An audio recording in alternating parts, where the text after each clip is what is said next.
Assalamualaikum warahmatullahi wabarakatuh. Waalaikumsalam warahmatullahi wabarakatuh. Bismillahirrahmanirrahim. Alhamdulillah wa syukrulillahi la hawla wa la quwata illa billah. Wa qala ta'ala fil Qur'anil Hakim, a'udzu billahi minasyaitonir rajim. Ya ayyuhalladzina amanu taqullaha haqqa tuqatih wa la tamutunna illa wa antum muslimun. Wa qala wa atakum min kulli ma sa'altumuhu wa in ta'uddu nikmatallahi la tuhsuha. Tidak ada kata yang patut kita ucapkan di kesempatan dan di tempat yang sangat baik ini selain ungkapan syukur kehadiran Allah, karena sampai hari ini kita semuanya masih diberi umur panjang. Mudah-mudahan umur kita di hari ini penuh berkah. Amin. Yang paling utama hidup itu penuh berkah. Apa sih berkah itu? Nilai kebaikan, nilai lebih. Makanya Pak Wartono ini menyiapkan berkah untuk penjenengan, biar kalau pulang bisa dibawa. Ini berkah gitu. Daya itu kan karena lebih. Kalau nggak lebih nggak disuruh bawa pulang gitu. Makna berkah itu sesuatu yang mempunyai nilai lebih. Itu berkah. Kita bersyukur sampai hari ini masih dianugerahi sehat. Sehat itu mahal, sakit jauh lebih mahal. Maka mari kita jadikan diri kita ini orang-orang yang sehat. Untuk menjadikan diri kita ini sehat, sederhana para bapak dan ibu, selalu bersyukur atas segala nikmatnya, selalu bersabar atas yang diberikan Allah Subhanahu wa Ta'ala. Kenapa hadirin yang dirahmati Allah? Untuk bisa meraih ketenangan hidup itu bukan materi yang berlimpah, karena ternyata sekarang artis itu hartanya berlimpah. Mereka juga kebingungan. Akhirnya mereka lari ke narkoba. Yang dicari itu ketenangan. Orang-orang yang punya popularitas di Jepang, di Korea, ujung-ujungnya menempuh satu jalan yang disebut yaitu bunuh diri.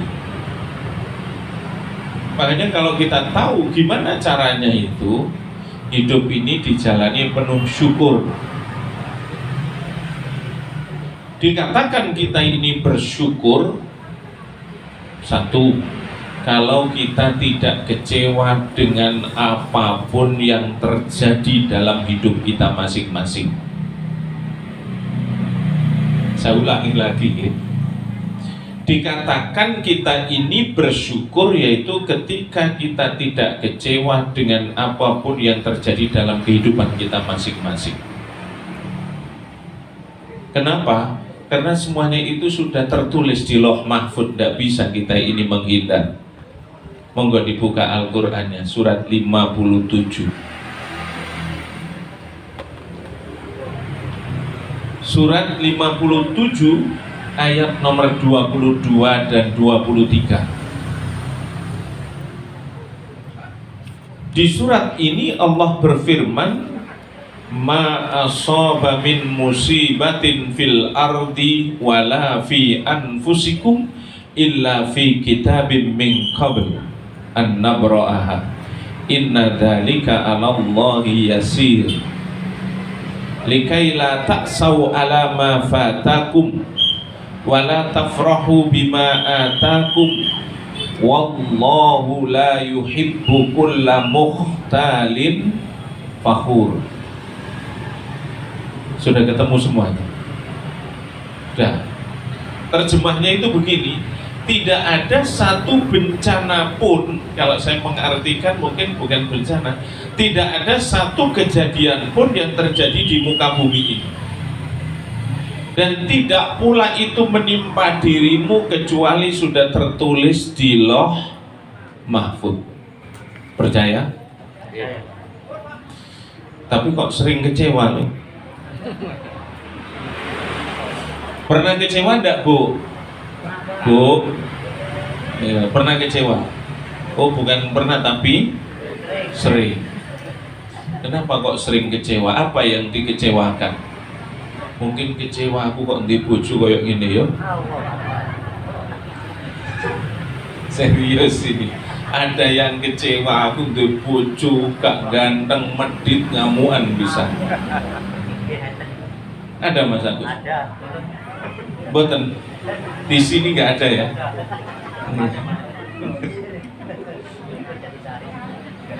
Jadi jelasnya di situ dikatakan tidak ada satu kejadian pun yang terjadi di muka bumi ini dan tidak pula itu menimpa dirimu kecuali sudah tertulis di Lauh Mahfuz jauh sebelum kita semuanya ini diciptakan. Dalam satu riwayat itu saya baca 50.000 tahun, bukan 50 tahun. 50.000 tahun sebelum kita ini diciptakan sudah terkonsep semuanya ini. Apa Pak yang tertulis itu? Ketika kita masih berada di alam roh, itu usia kandungan 120 hari, saya tidak mengatakan 4 bulan, karena proses penciptaan manusia itu kan 3 tahap.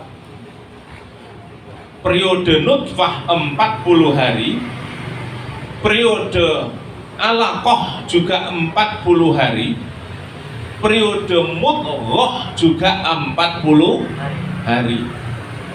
Siapa yang berani mengatakan ini 4 bulan? Itu 120 hari. Pada waktu itu Allah perintahkan kepada malaikat, tulis atas orang ini 4 perkara. Apa ya Rob? Tulis pertama rizkinya. Rizki itu tidak harus berupa materi.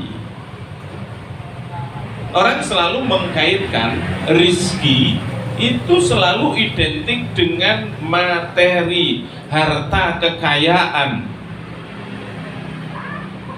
Bisa melihat itu rizki bukan? Halo? Bisa melihat itu rizki? Rizki. Bisa berjalan itu rizki bukan? Rizki. Tangan bisa digerakkan, ini rizki.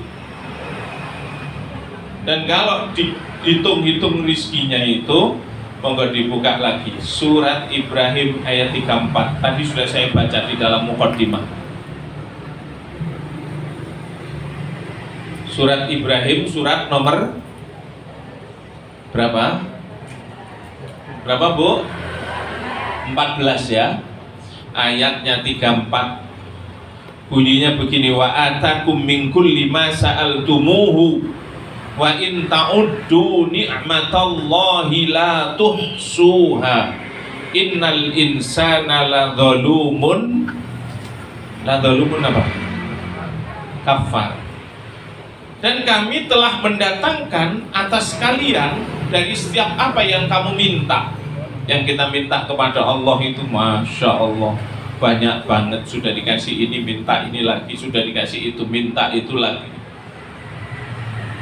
Sudah banyak yang diberikan oleh Allah. Wa atakum min kulli ma sa'altumuhu wa in ta'uddu nikmatallah. Jika kamu mau menghitung-hitung nikmat Allah, jadi nikmat Allah itu ada nikmat umur panjang, nikmat sehat, nikmat berkeluarga, nikmat punya anak, nikmat punya cucu. Nggak semua orang loh Pak, kadang-kadang belum punya cucu sudah disuruh balik.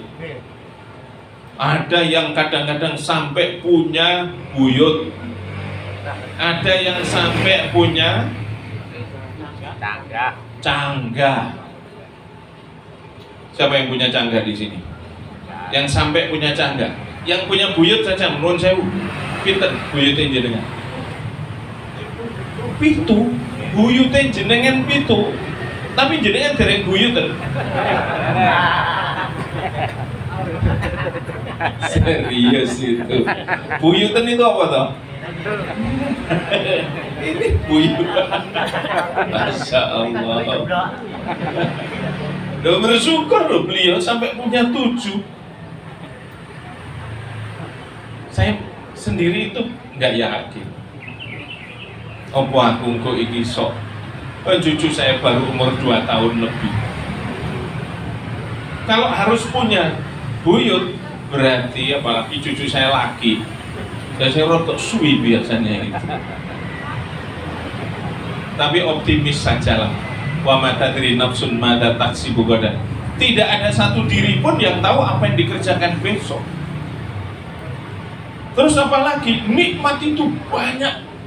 Bisa hadir di majelis ilmu seperti ini, nikmat bukan ini? Nikmat. Saya setuju. Enten tiang sehat tapi gak iso ngaji. Tuh ya apa kok getun nek wis mati pengen ngaji. Niku lek biyen hobi ngaji. Nah nek biyen gak hobi ngaji pripun? Ngajeni. Ndak boleh. Dia diberi umur panjang, dipanggil untuk sholat, gak mau sholat. Kalau mati, ayo disolati ngono lah, bertentangan dengan Al-Quran itu. Al-Quran surat ke-9 ayat 84 itu kan mengatakan wala tusalli ala ahadin minhum mata abadan wala takum ala qabrihi innahum kafaru billahi wa rasulihi wa matu wa hum fasikun. Larangan Allah kepada Rasulnya Muhammad Sallallahu Alaihi Wasallam di saat terjadi kematian. Siapa yang mati? Abdullah bin Ubay bin Salul, tokoh munafik itu yang mati. Orang munafik itu ya Islam, cuma dia nggak mau sholat. Kalau sholat itu ada pamrihnya, waktu kampanye sholat gitu. Enggak lewes dadi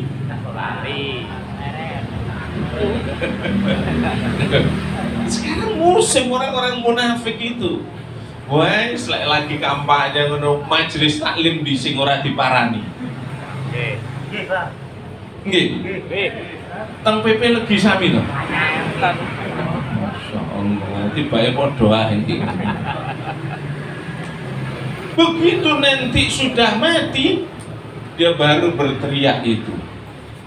Apalagi sudah dilemparkan ke neraka jahanam, berteriak Rabbana akhrijna na'mal salihan ghairal ladzi kunna na'mal. Tuhan, keluarkan kami dari neraka ini supaya kami bisa mengerjakan hal-hal yang tidak seperti yang pernah kita kerjakan dulu. Jawaban Allah begini, awalam nu'ammirkum ma yatadzakkaru fihi man tadzakkara wa ja'akumun nadhir. Bukankah telah aku datang panjangkan umurmu? Ngene sing wis do umur ngene kudu ndang sadar iki. Usia berapa jenengan? Pak Dalang? 50 nggih.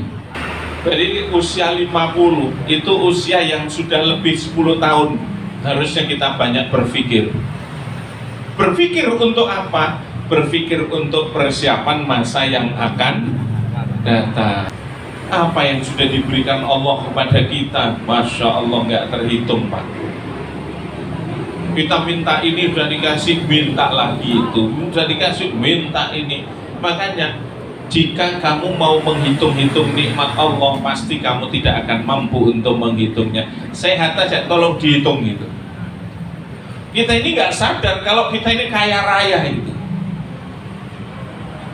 Orang kalau sudah sakit sakitnya itu ngapunten nih, kalau udah kena kanker, aduh duit piro entek. Saya itu ngopeni orang kena kanker itu cukup lama, 2009 sampai 2016. Akhirnya ya diambil juga. Siapa? Putri saya sendiri. Kadang-kadang saya tidak ngomong sama istri saya, harus mengeluarkan biaya berapa untuk rumah sakit. Minggu ini masuk rumah sakit, kena berapa? Sudah nggak usah tahu. Kalau istri tahu itu puyeng lagi dia. Biar saya yang nanggung begitu. Makanya orang laki itu harus qawwamuna 'alan nisa, harus tough, harus kuat. Nggak boleh banyak suruh. Makanya kunci sehat itu pandai bersyukur. Dikatakan kita bersyukur, kalau tidak kita ini tidak kecewa dengan apapun yang terjadi dalam kehidupan kita. Ini pertama. Yang kedua, kita tidak gampang mengeluh atas apapun yang kita hadapi. Itulah yang dikatakan bersyukur. Padahal penjenengan kalau kecewa itu mesti imun tubuh itu langsung turun. Ini saya ngasih resep aja supaya kita ini punya daya imunitas tubuh selalu naik. Kuncinya pertama, jangan gampang kecewa. Yang kedua, jangan banyak mengeluh. Kecewa, gampang kecewa, suka mengeluh, ini penyakit rohani. Betul? Yang akhirnya begitu kita mengeluh, yang kena pertama itu ini loh, lambung. Yang kena sakit lambung itu berarti dia pernah kecewa dalam hidupnya itu. Bapak dan Ibu, saya ditanya oleh seorang perempuan, dia ini janda gitu. Tepak, tepak doa ini. Suaminya dulu angkatan udara. Begitu meninggal, suaminya berapa tahun kenal sama temannya sekolah dulu. Dia ini kan masih status menerima pensiun, tapi menikah. Tanya kepada saya, gimana hukumnya Ustaz? Dolim sampai ini. Kalau mau menikah lagi, lepaskan pensiun ini, biar dia yang ngurus.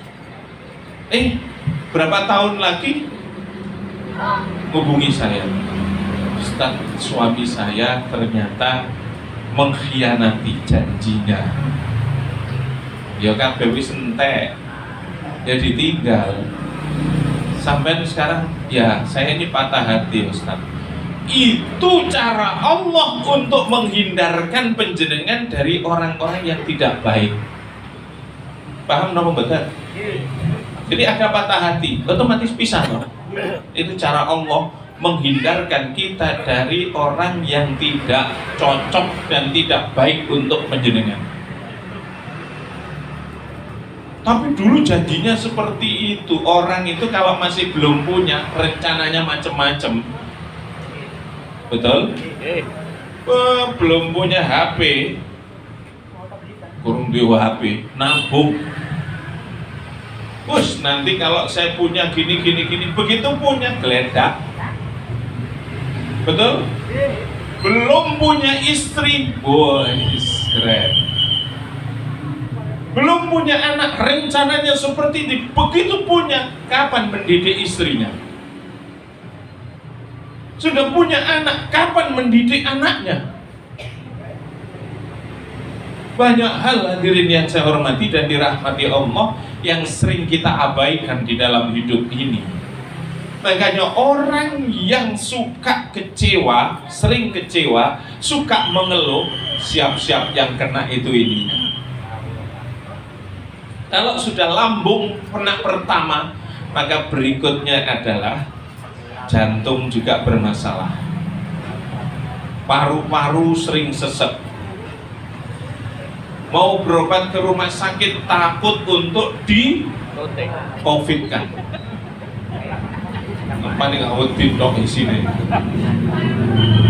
di karantina takut, isinya takut, tambah gak karu-karuan hidup itu. Makanya sudahlah, nggak usah mengeluh, hadapi saja. Kalau memang harus mati berarti takdirnya itu sampai di situ, dan COVID adalah salah satu cara Allah mencabut nyawa orang ini. Pepatah bahasa Arab, ini bukan hadis, ini pepatah bahasa Arab mengatakan ucapan ahlul hikmah yang berbunyi begini: al mautu wahid, kematian itu satu, wa sababuhu katsir, sebabnya saja yang banyak. Orang ini mati sebabnya apa? Dibunuh. Orang ini mati sebabnya apa? Accident atau kecelakaan. Orang ini mati sebabnya apa? Kelilipan pasir sak damter.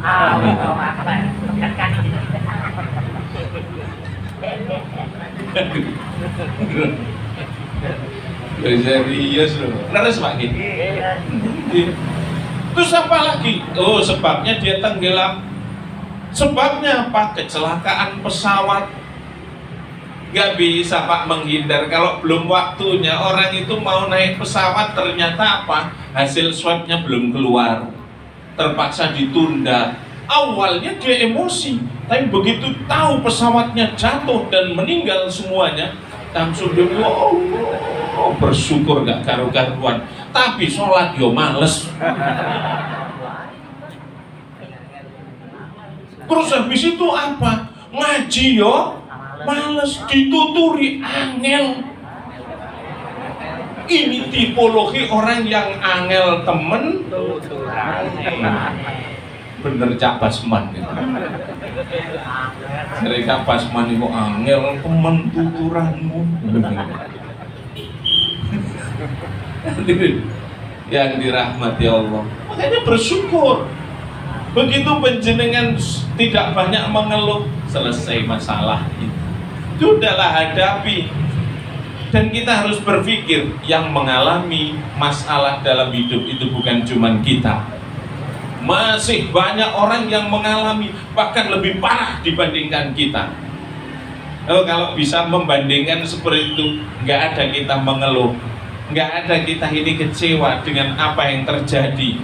Sebagaimana firman Allah di dalam Al-Quran surat 57 ayat 22 tadi sama 23. Tidak ada satu bencana pun, tidak ada satu kejadian pun yang terjadi di muka bumi ini kecuali sudah tertulis di Lauh Mahfuz. Hal itu adalah mudah bagi Allah. Inna dzalika 'alallah yasir. Tujuannya para bapak dan ibu, likaila ta'sau ala ma fatakum, supaya kamu tidak berputus asa terhadap apa yang lepas dari kamu. Karena hidup itu kalau ada yang datang pasti ada yang pergi. Nggih, leres napa mboten iki? Nggak mungkin datang terus itu. Nah, gantian Ustaz. gantosan. Makanya gini, para bapak dan ibu, kalau ada sesuatu yang hilang dari diri kita, kita itu harus menyeting. Yang disetting apa? Mindset kita. Saya buat contoh saja. Ini air apa ini Pak? Air putih. Nah, harganya berapa satu gelas? 50.000. 5.000, buatan sampai. Berapa Mas? 1.000.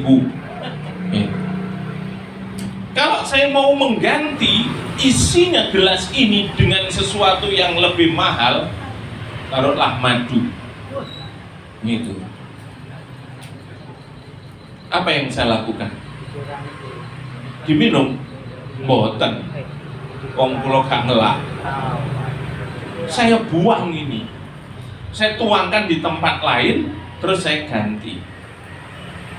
Maknanya apa para bapak dan ibu hadirin? Ini filosofi hidup loh ya ini. Kelihatan sederhana, kita ini kan sering kecewa. Hanya sekarang ini banyak orang yang kena asam lambung. Kalau sudah kena asam lambung pasti jadi limbung. Limbungnya apa? Kita itu harus ingat akan sabda Rasulullah Shallallahu Alaihi Wasallam, al-batnu asludda, perut besar itu adalah sumbernya penyakit. Ini loh, sumber penyakit ini. Ternyata seorang profesor dari Jepang itu membuat satu penelitian. Penelitiannya begini, orang kena emah itu tidak melulu karena dia itu salah makan. Ternyata emah ini kita salah dalam memanage pola pikir. Kalau orang sudah salah pola pikirnya itu, ini yang masalah itu. Kalau ini sudah masalah, naik ke jantung, naik ke paru-paru, ginjal bermasalah, akhirnya semuanya kena. Hadirin yang saya hormati dan dirahmati Allah. Nah, kalau kita sudah tahu seperti ini, monggolah kita berbenah itu. Jadi kan yang pertama ditulis apa tadi? Ketika usia kandungan 120 hari, rizkinya. Yang kedua diperintahkan untuk menulis malaikat itu ajalnya. Berarti masing-masing orang itu sudah tertulis belum ajalnya itu? Sudah. Nah kalau ajal itu sudah tertulis berarti pasti atau enggak? Pasti. Nah untuk sesuatu yang belum pasti kita seringkali serius luar biasa.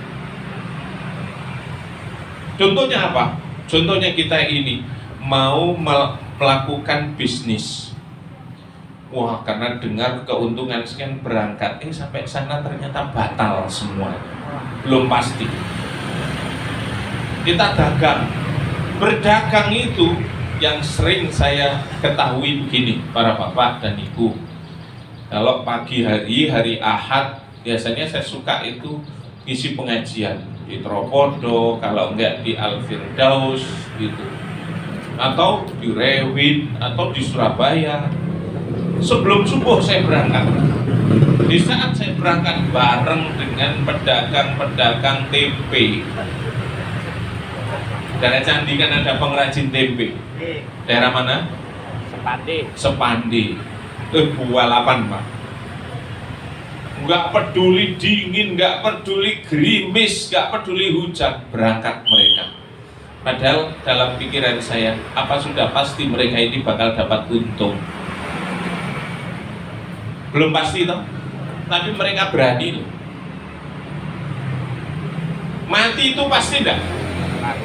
Pasti. Sudah siap-siap? Sudah siap-siap? Insya Allah sampun apa insya Allah dereng? Yo insya Allah wong Jawa ini dipertanyakan. Ini tanya sama Pak Ketua Ranting ini. Kok ngandani kancane Pak Ketua Ranting ini? Engko enek pengajian yang di dalamnya apa Warno? Gitu. Jawabannya apa? Insya Allah. Dicari, gak kebetuk, gak ketemu. Tahu-tahu ketemunya di warkop. Halo? Di sini banyak warkop enggak? Banyak. Kalau ngaji belum 1 jam megah duduknya itu. Belum 1 jam loh saya ceramah ini. Coba kalau di warkop berapa jam? Berapa jam? Sewengi, kok semerap? Apa pengalaman? Untuk gue jenengan warkop, subhanallah. Ternyata kalau di warkop berjam-jam itu kok gak umek ya. Ceramah agak lama sedikit muncul kertas dari belakang. Mohon maaf Ustaz, jangan panjang-panjang.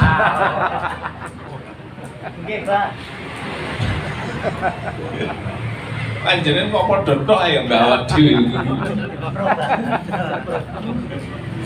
Realitanya itu seperti itu Bapak dan Ibu hadirin yang dirahmati Allah. Jadi kalau saya lihat, kenapa kok bisa seperti ini? Untuk mati itu pasti, tapi kita ini seringkali abai untuk mempersiapkan bekalnya. Enak kalau duduk di sini itu bisa mengambil ilmu. Orang ngetan mulon. Kesana kemana? Ngetan. Mereka ketemu di mulon. Apa sih digoleki? Ya dindek takoni sampean golek opo ngono. Loh, pertanyaannya itu. Terus sampean ngalor ngidul ngetan mulon kuwi golek opo? Ngukur dalan. Opo wis pasti. Tapi mereka mau loh Pak berpanas-panas seperti itu. Loh, untuk yang mati itu pasti. Ternyata kita ini nggak mau prepare. Boleh ditakoni pun siap mati dereng. Apa tok maneng diundang maneng setahun kas. Wong londo lek ngaji nang ngene PP legi setahun sepisan. Iku ae durung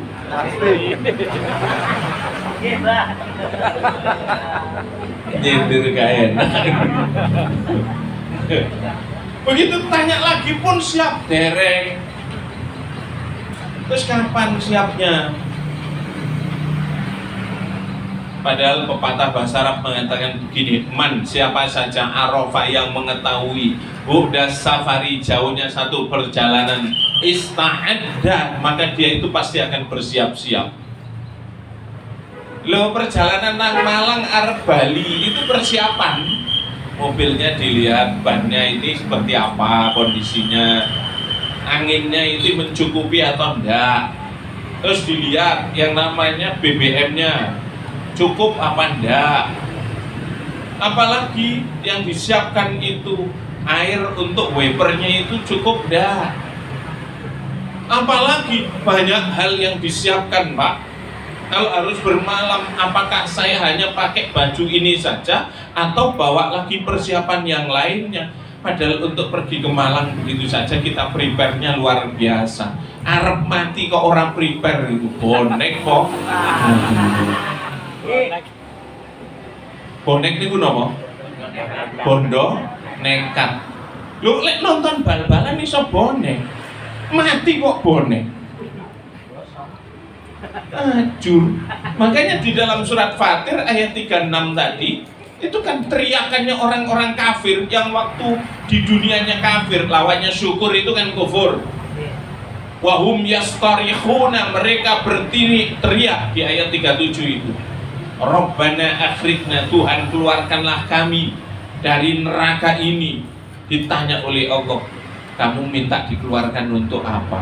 Na'mal solihan ghairal ladzi kunna na'mal, supaya kami bisa mengerjakan apa-apa yang dulu belum sempat kami kerjakan. Makanya pertanyaan Allah begini dijelaskan, bukankah telah aku panjangkan umurmu untuk bisa berpikir?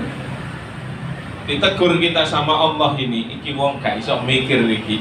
Akhirnya tak kurangi nikmati cegak melete.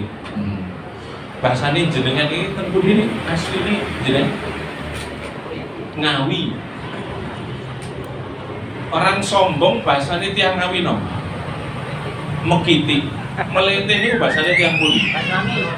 Banyuwangi Pak. Banyuwangi. Melete ini. Oke. Bolong plek podo Banyuwangi ini.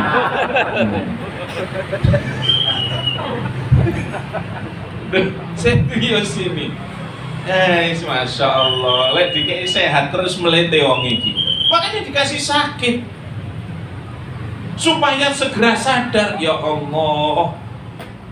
Kalau kakinya masih sehat, nggak pernah datang ke masjid. Begitu sakit dia, nanti kalau saya sehat, saya tak ke masjid. Begitu sehat, hilang dalane. Markopai. Padahal untuk malam hari itu tahajud kok susah banget. Padahal tahajud itu loh nggak sampai 2 jam. Tapi kok berat 11 rakaat sampai 2 jam nama mboten. Mboten pemaning sing diwaca surat kul-kulan tok itu. Sebentar lap selesai.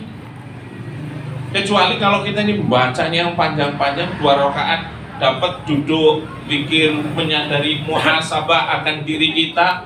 Kita sebentar lagi mau meninggalkan dunia ini, jasadnya mati, ruhnya dimintai pertanggungjawaban. Makanya manusia itu makhluk yang diciptakan Allah dalam dua unsur. Satu unsur jasmani, yang kedua unsur rohani. Kita lebih fokus kepada unsur jasmani. Buktine nopo? Kait mangan delit tok ae.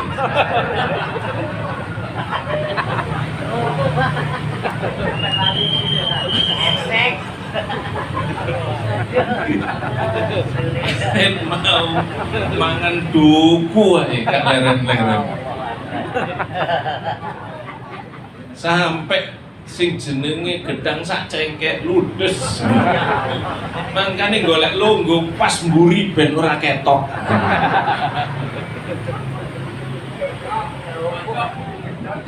Cocok. Serius saya ngomong ini. Hadirin yang saya hormati, tidak apa-apa. Untuk jasmani supaya sehat pagi-pagi setelah subuh, padahal pengajian gorong bubar, wis metu ambil izin, tahu-tahu WA. Mohon maaf Ustaz, saya lagi mau goes. Padahal pengajian ini 1/4 jam kas kilo mari. Itu sudah nggak siap dia, lebih mengutamakan dunia dibandingkan akhirat. Mbok mari ngaji tutup nobar ngono sepeda ono. Betul? Kita ini butuh keseimbangan. Kalau jasmani butuh pisang, butuh kedelai, butuh apa lagi? Kerupuk, anggur, apa lagi Bu? Jeruk. Subhanallah, salah apa wartono kok nyiapno sembarang ditokno. Rohani itu juga butuhnya itu santapan rohani. Bangsa Indonesia itu harus sadar diri.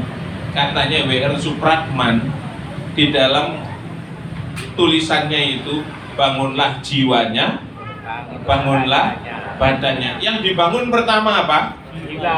Jiwa.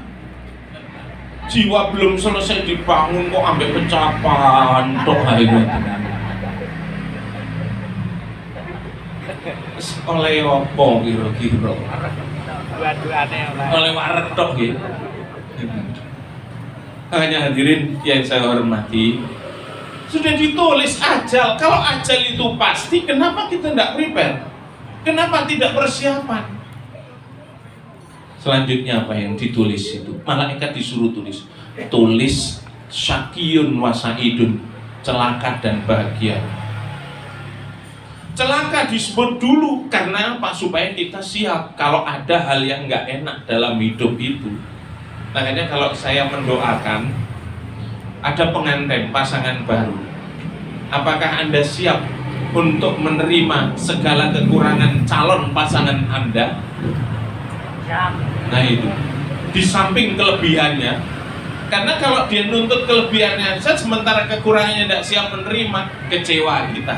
Kalau sudah kecewa, yang kena apa tadi? Lambung. Ini ngaji kesehatan juga loh ini. Terus kalau saya kecewa, istighfar, astagfirullahaladzim. Ya Allah, kenapa saya ini kok masih suka kecewa? Saya belum bisa menerima tak kodok dan kodarmu ya Rob. Makanya mengimani takdir itu diletakkan poin berapa dari rukun iman itu?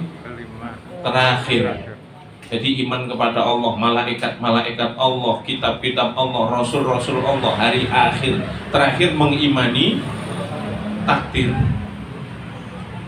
Kalau ditakdirkan baik, enak. Mana ada kehidupan di dunia ini yang enak terus itu? Selama hidup di dunia tidak ada yang abadi. Kalau kita sedih, tidak ada kesedihan yang abadi. Fa inna ma'al usri yusra, inna ma'al usri yusra. Fa idza faragta fansab wa ila rabbika farghab.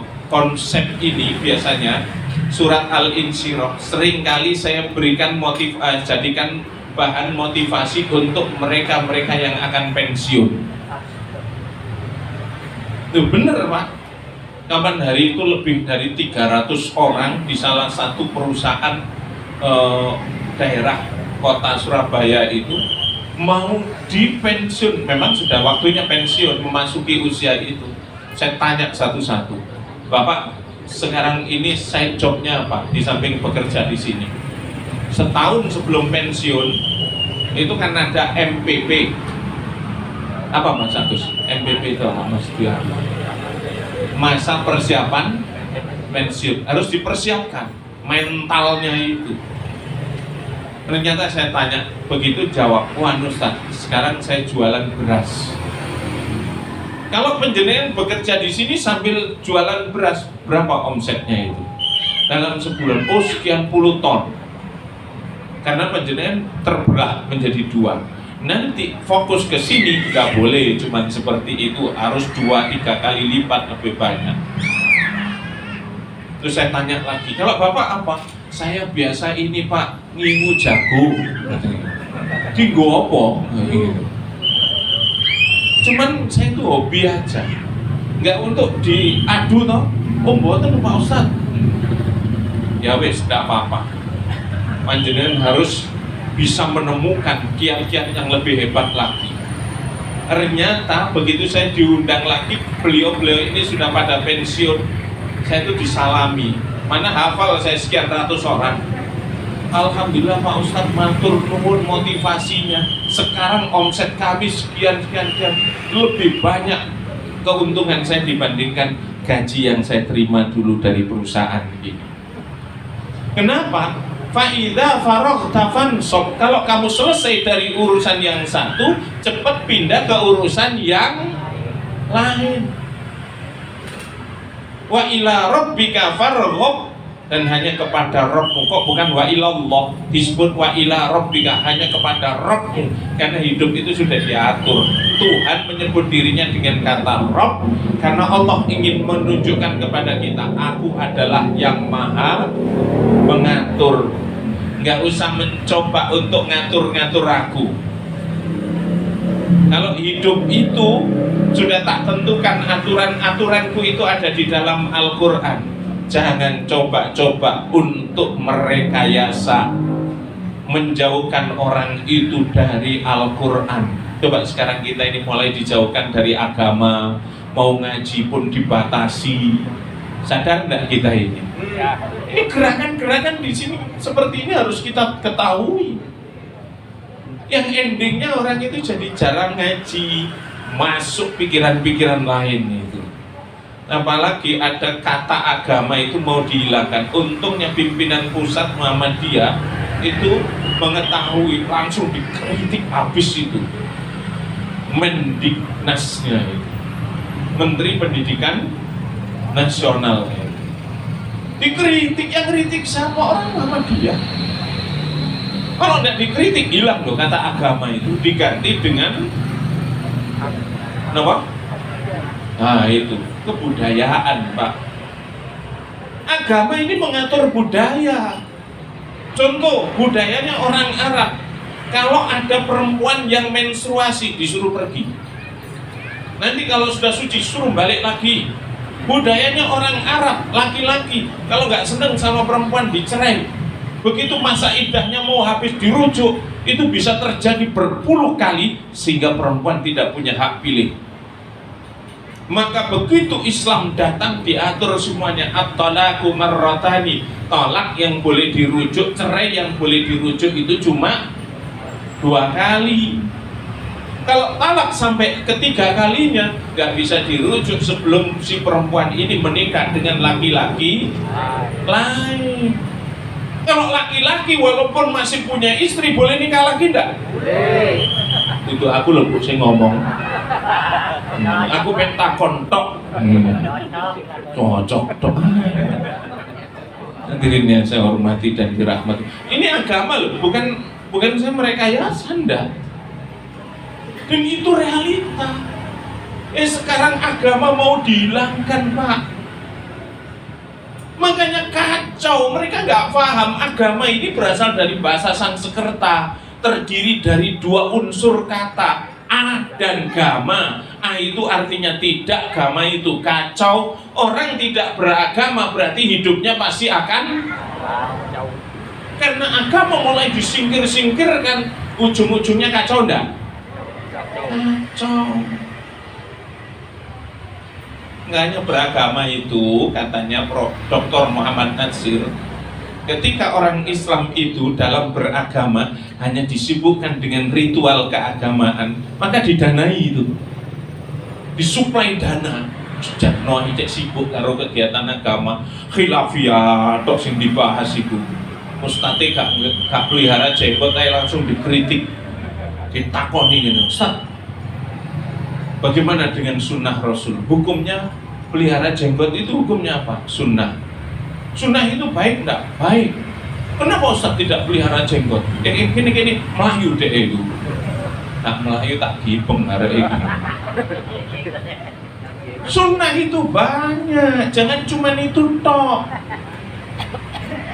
Jadi beragama kalau urusannya hanya ritual peribadatan didanai, dipelihara Pak. Begitu beragama mulai ngurusi ekonomi, halo, itu malah dimata-matai. Makanya ranting PP Legi, ini Pak Ketua, itu harus bisa memberdayakan. Loh, berapa anggotanya? Ngetes ketua ranting ditakoni piro. Loh, anggota itu jumlahnya berapa? 90? 100 kakak itu. Nah, 100 orangan. Bukan ide ya. Itu harus bisa berkembang. Caranya bagaimana itu? Wis to, saiki iku lek pengajian kuwi lek ana mangane mesti buake sing teko. Nggih, Pak. Cocok mana? Ayo pengajian Ahad pagi pada subuh. Itu kalau ada pecelnya dengan yang nggak ada pecelnya banyak mana? Terus ini rawon nimpali sak mini-mini. Kira-kira dengan yang tidak ada banyak mana? Ada.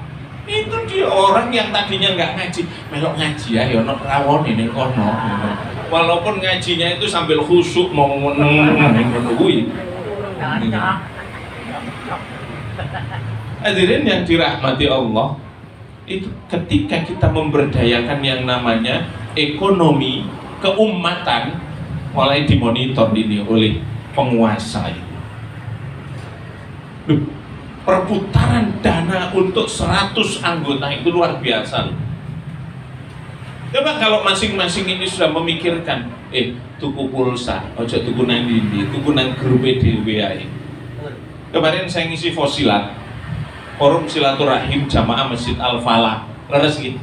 Itu ketuanya itu sohib saya, Brigjen Kusbandi, sarjana hukum, magister hukum, teman sak kelasnya Mahfud MD, itu di UII. Itu beliau saya kasih motivasi, harus ada yang namanya koperasi Fosilat, bukan cuma di Raya Darmo, tapi sudah di mana-mana ada. Kenapa sekarang ini potensi yang sedemikian hebat untuk ranting PP Legi ini tidak diberdayakan? Dimanfaatkan loh, dari beras saja loh, perputarannya dahsyat Pak. Bahannya, kebutuhan sekarang apa yang dibutuhkan? Beras butuh enggak? Butuh. Sabun butuh enggak? Kalau memang ada yang bisa bikin sabun, kenapa nggak bikin? Kalau perlu nanti didistribusikan ke cabang-cabang atau ranting-ranting yang lain. Sini ikut paru, kerjasama dengan PJM, kerjasama dengan PDM. Kalau urusan PDM kan tinggal saya ngomong nantinya itu. Bapak dan Ibu hadirin yang dirahmati Allah, begitu orang Islam ini organisasinya sudah mulai ngurusi politik, dicabut sampai akar-akarnya itu. Makanya orang Islam itu nggak perlu ngomong politik, ngaji politik, diawasi terus. Kalau perlu cekel endong itu. lebokno penjara. Loh, salah ya apa? Bikin kerumunan. Podo-podo gawe kerumunane kono ya kok gak kena. Hadirin yang saya hormati dan dirahmati Allah Subhanahu wa taala. Dan kita itu seringkali nggak paham. Ditanya ketika kemarin Pilbub ya, Pilbub ini kan ada yang kalah. Begitu yang kalah ini nanya, gimana Ustaz? Yang kalah itu calon wakilnya itu kan teman baik sama saya. Gimana Ustaz, tenang ya, persiapan untuk 3,5 tahun ke depan. Loh, ada yang ngomong begitu. 5 tahun Ustaz, sampai ini wis tahu moco lah peraturannya. Untuk periode ini yang kemarin dilantik jabatan bupati cuma 3,5 tahun. Baru tahu? Baru tahu? Terlalu. Katanya Bang Roma itu terlalu. 3,5 tahun, bukan 5 tahun. 2024 pemilu lagi. Dan kalau nggak sukses, selesai ini semuanya. Apalagi kemarin ada statement dari wakilnya ini. Nanti kepala UPTD-nya itu harus dari organisasi ini. Dananya dialokasikan untuk ini. Sidoarjo itu gak satu organisasi tok loh ya. Kami mau Anda kemanakan? Sing salah sopo? Sing salah ya yang milih-milih kemarin itu. Kenapa bisa terjadi seperti itu? Karena kita nggak melek politik. Tapi itu sudah tertulis ketika usia kandungan 120 hari, celaka dan bahagia sudah tertulis. Dan yang terakhir itu amal perbuatan itu. Amalnya sudah tertulis. Makanya kalau kita sekarang jadi orang baik, nggak usah terlalu menepuk dada. Dulu saya baik.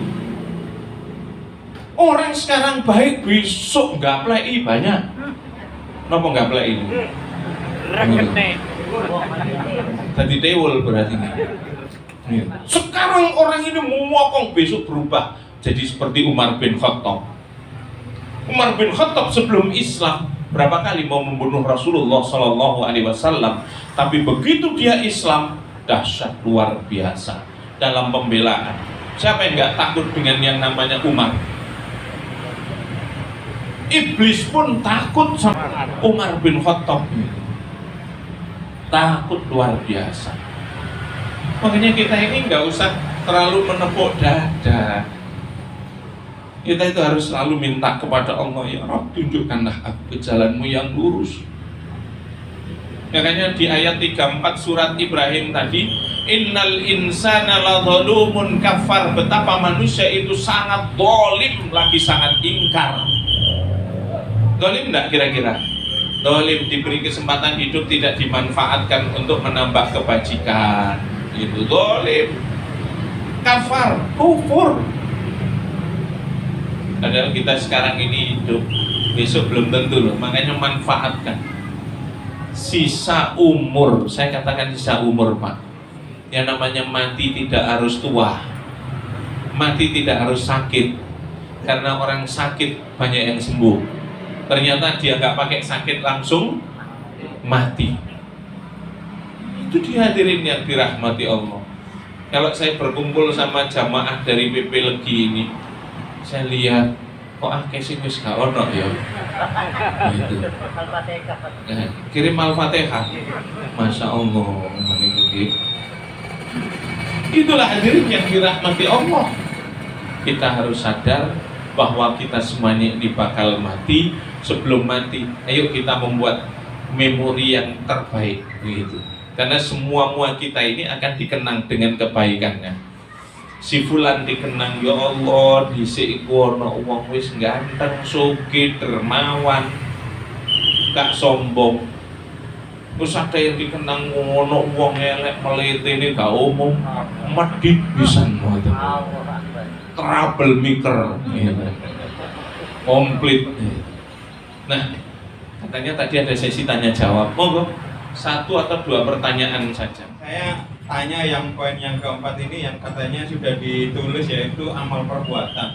Seseorang ini sudah sejak awal sudah dikatakan dari jadi baik, dari buruk. Terus ngapain kita susah-susah seperti datang pengajian seperti ini? Saya punya data yang saya sampaikan itu satu hadis loh ya, diriwayatkan oleh Imam Bukhari dan Imam Muslim. Jadi An Abi Abdurrahman Abdullah ibnu Mas'ud qala haddatsana Rasulullah sallallahu alaihi wasallam wa huwa shadiqul masduq inna ahadakum yujma'u khalquhu fi batni ummi 40 yawman nutfatan thumma yakunu 'alaqatan mithla dhalik thumma yakunu mudghatan mithla dhalik thumma yursalu ilaihi al-malak fayunfakhu fihi ar-ruh wa yu'mar bi arba'i kalimatin. Jadi ketika usia kandungan itu 120 hari ada satu perintah kepada malaikat, tulis 4 perkara. Yang pertama adalah bikat bi rizkihi, suruh menulis rizkinya. Makanya nggak usah iri dengan rizki orang lain. Berikut wa ajalihi, ajalnya sudah ditulis. Jadi likulli syai'in ajal, untuk segala sesuatu itu ada batas waktu. Mik ini ada batas waktunya enggak? Ada. Kapan rusaknya? Peci yang saya pakai rusak, bahkan tubuh saya juga akan, tubuhnya jenengan podo ae. Terus wa amali, tertulis di situ amalnya. Jadi nggak boleh kita mengatakan, loh kalau amal sudah tertulis itu untuk apa saya hadir ke pengajian? Makanya kan kita disuruh tiap rakaat dalam sholat minta ihdinas siratal mustaqim. Tiap duduk di antara 2 sujud, kita ini kan selalu minta Robbi firli warhamni wajurni warfa'ni wahdini, ya Allah tunjukilah aku. Sudah ada petunjuk di dalam Al-Quran, tapi dia nggak mau merespon itu. Dzalikal kitab la raiba fihi hudal, sudah ada, nggak ada yang sia-sia. Cuma saja kita ini tidak pernah tahu, karena Allah itu kalau sudah menutup hati seseorang, udah. Wa may yudlil, kalau Allah wa may yudlil, siapa yang disesatkan oleh Allah, fala hadiyalah, maka nggak akan ada yang bisa memberi petunjuk pada orang ini. Percaya enggak? Allah kalau sudah nutup hati seseorang, Rasulullah pun nggak bisa memberi petunjuk. Lanjut, baru setelah itu tertulis syaki am sa'id, celaka atau bahagia. Fa wallahi alladzi la ilaha ghairuh inna ahadakum la ya'malu bi amali ahlil jannah hatta ma yakunu bainahu wa bainaha illa dira'un fayusbiqu alaihi alkitab fayamalu bi amali ahlin nar fayadkhuluha. Nih, jelasnya di sini, yang artinya demi Allah tiada ilah selain Dia.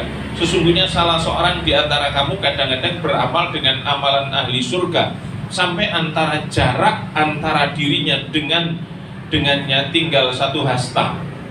Jadi orang ini matinya itu tinggal sedikit, kurang sak jengkal begini, terus dia mengerjakan hal-hal yang tidak baik.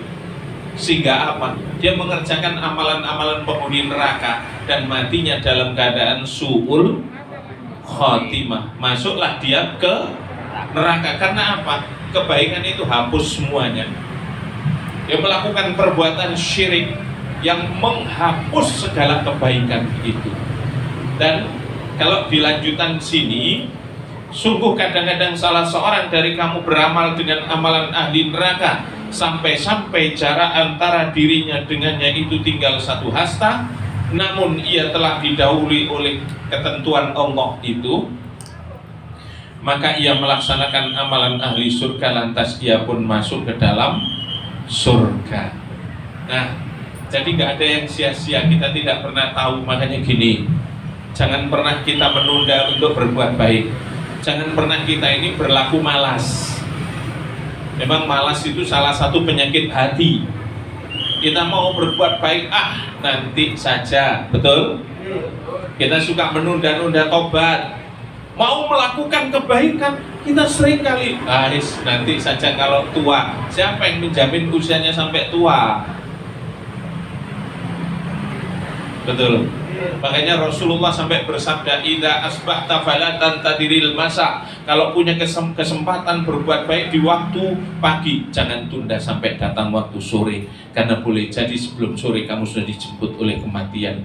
Wa idza amsayta fala tantadiris shabah. Kalau punya kesempatan berbuat baik di waktu sore, jangan tunggu besok pagi, karena boleh jadi sebelum pagi sudah dijemput oleh malaikat maut. Terjawab pagi. Nah itu, nggak ada yang sia-sia, karena semuanya sudah tertulis. Maka kita tidak bisa memvonis seseorang, matinya tersenyum. Matinya tersenyum, bagaimana dia nggak pernah bertobat, dia selalu melakukan kejahatan, terus orang memvonis, matinya baik loh, nggak bisa.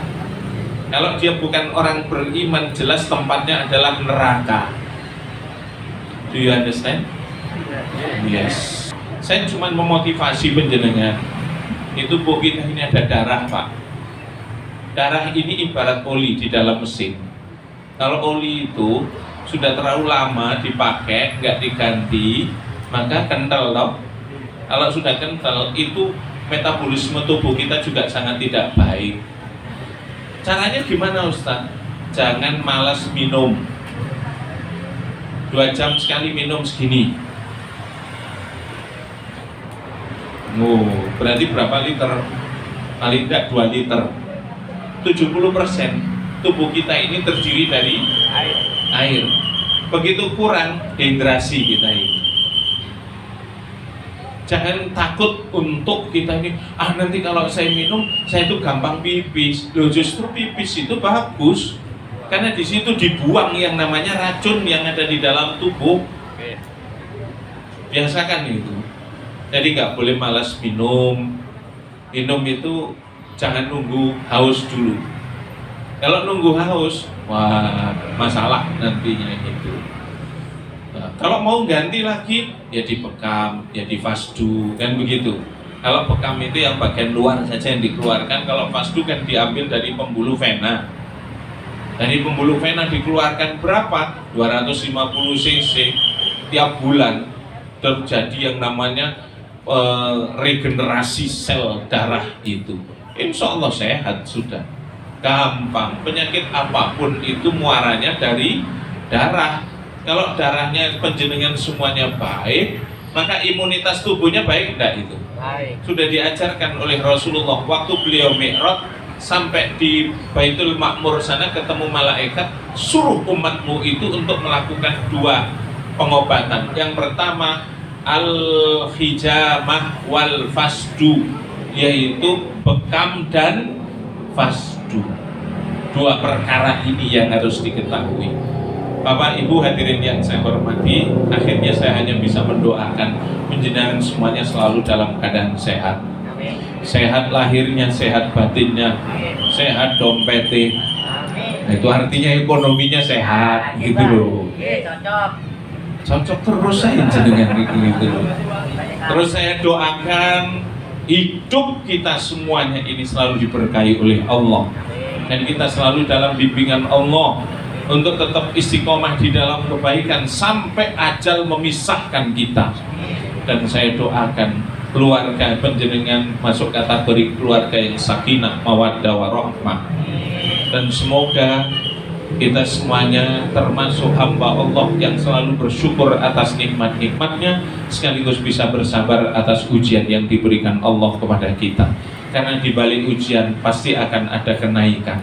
Kita pasti mau dinaikkan kelasnya ke kelas yang lebih tinggi, dari muslim ke mukmin, dari mukmin ke muhsin, dari muhsin ke mukhlis, bahkan mencapai muttaqin. Dan mudah-mudahan kita tidak hanya berkumpul di majelis taklim seperti ini, tapi kita nantinya berkumpul di surganya Allah yang penuh dengan kenikmatan. Begitu nanti masuk surga pasti ada yang tanya begini, sampean benek ngaji ngantuan kok iso mlebu surga ya? Loh, menghenyek gitu. Demikian dari saya, mohon maaf atas segala khilaf dan kekurangan. Billahi hidayah wa taufik. Assalamualaikum warahmatullahi wabarakatuh. Waalaikumsalam.